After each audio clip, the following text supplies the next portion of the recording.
levar Jesus.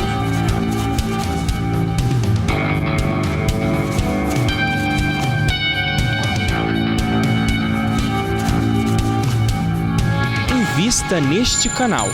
Invista em um mundo melhor.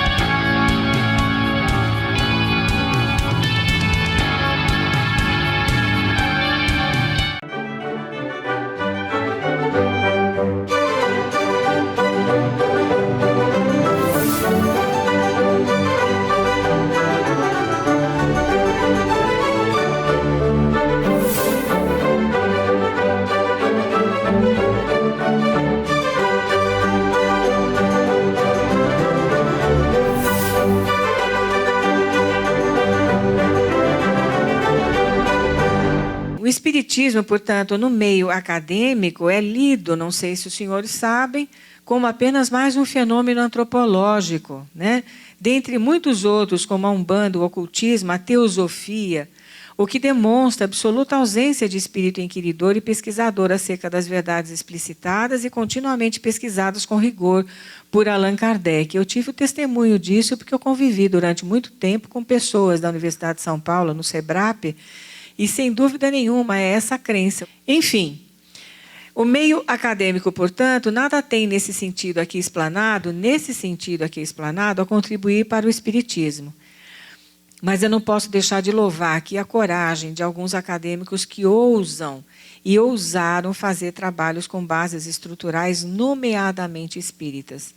Então, o que nós encontramos muitas vezes em jovens que se formam nas diversas universidades, seja na área de humanas ou de exatas, e que se atrevem, entre aspas, a embasar as suas teses de mestrado e de doutorado em bases autenticamente espíritas, como no caso do Dr. Alexander Almeida, que faz pesquisas lá na Universidade de Juiz de Fora sobre experiência de quase morte. Ele é espírita, né?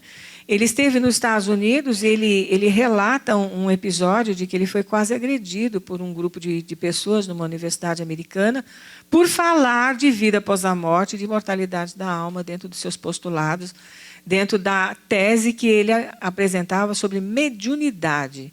E mediunidade, a gente sabe que fora do Brasil, e até muitas vezes aqui, é vista como um fenômeno demoníaco. Né? Os filmes trazem isso, né? Toda a mediunidade chancelada pelo horror, pelo terror, pelo demoníaco, né? Pelo satânico. E isso nada tem de verossímil, né? Ao contrário. Muito bem, voltemos a Denis.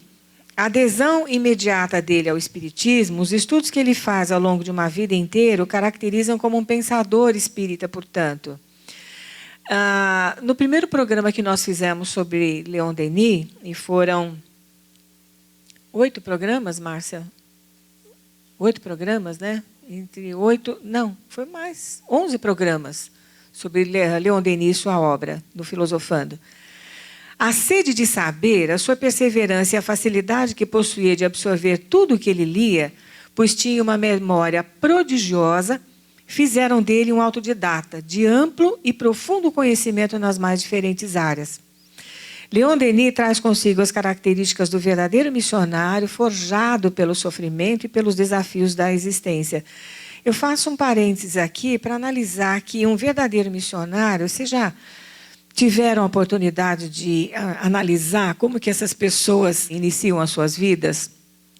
Nascem em berço modesto, sofrem de enfermidades, têm uma vida extremamente difícil, né?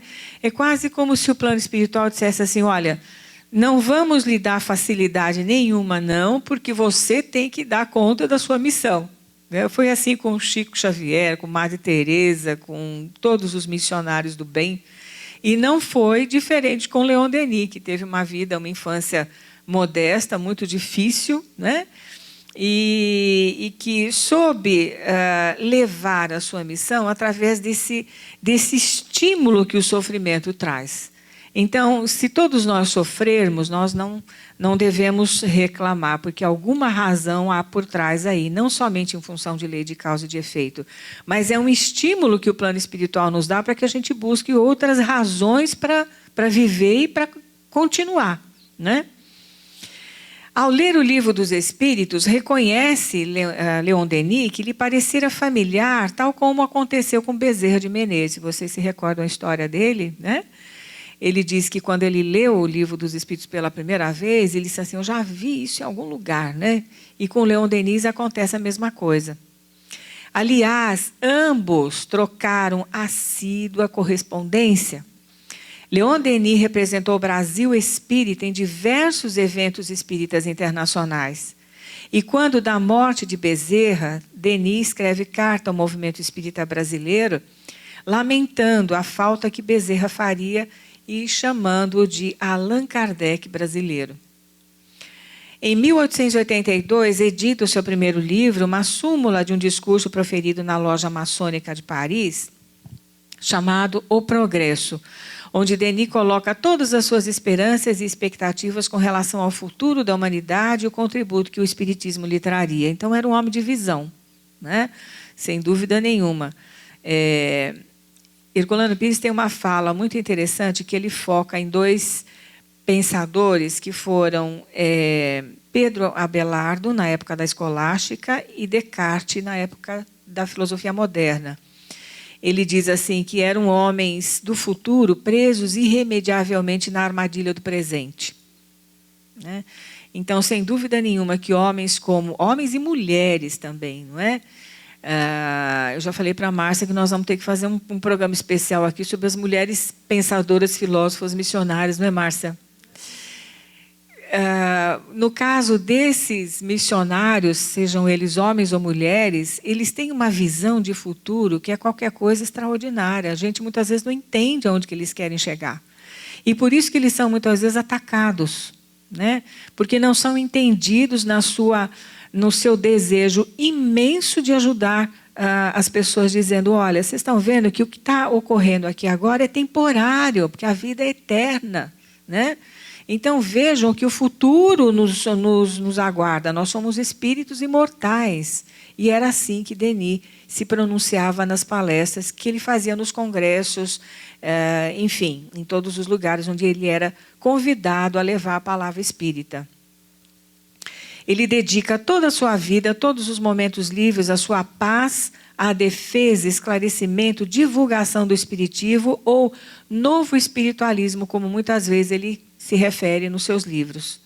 Sempre enfrentou com coragem a notável perseverança os obstáculos advindos principalmente da parte dos materialistas e religiosos do seu tempo, que olhavam o espiritismo com desdém, quando não perseguindo acirrada e agressivamente os espíritas.